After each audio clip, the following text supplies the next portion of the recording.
एक समय की बात है, एक पंडित जी कई वर्षों तक काशी में शास्त्रों का अध्ययन करने के बाद गांव लौटे।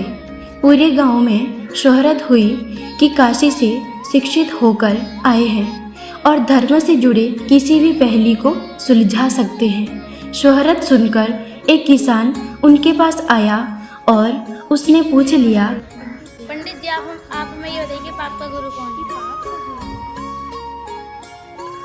न सुनकर पंडित जी चकरा गए। उन्होंने धर्म व आध्यात्मिक गुरु तो सुने थे, लेकिन पाप का भी गुरु होता है, यह उनकी समझ और ज्ञान से बाहर था। पंडित जी को लगा कि उनका अध्ययन अभी अधूरा रह गया है।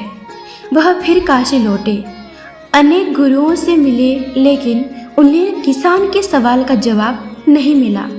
अचानक एक दिन उनकी मुलाकात एक गणिका से हो गई।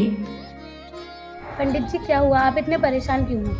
आज तक मैंने इतने अध्ययन किए, इतने शास्त्र पढ़े, लेकिन मुझे आज तक ये नहीं पता चला कि पाप का गुरु है कौन। इसका उत्तर है तो बहुत सरल, लेकिन उत्तर पाने के लिए आपको कुछ दिन मेरे पड़ोस में रहना होगा। पंडित जी इस ज्ञान के लिए ही तो भटक रहे थे। वह तुरंत तैयार हो गए। गणिका ने अपने पास ही उनके रहने की अलग व्यवस्था कर दी। पंडित जी किसी के हाथ का बना खाना नहीं खाते थे।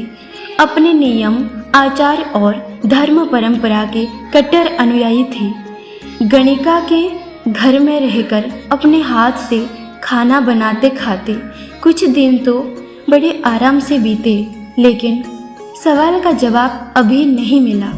वह उत्तर की प्रतीक्षा में रहे। एक दिन गणिका बोली, बैठ जाइए। पंडित जी आपको भोजन बनाने में बड़ी तकलीफ होती होगी। यहाँ कोई देखने वाला तो है नहीं। आप कहें तो नहा धोकर मैं आपके लिए भोजन तैयार कर दिया करूँ।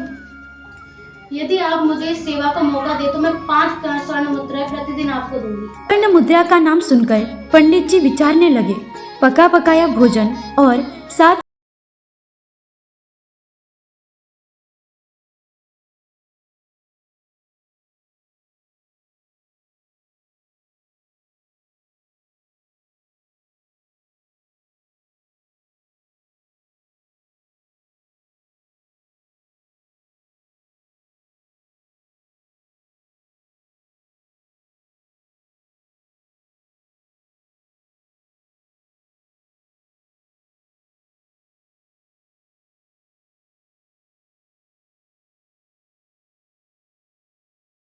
यहाँ आने से पहले आप भोजन तो दूर किसी के हाथ का पानी भी नहीं पीते थे, मगर स्वर्ण मुद्राओं के लोभ में आपने मेरे हाथ का बना खाना भी स्वीकार कर लिया।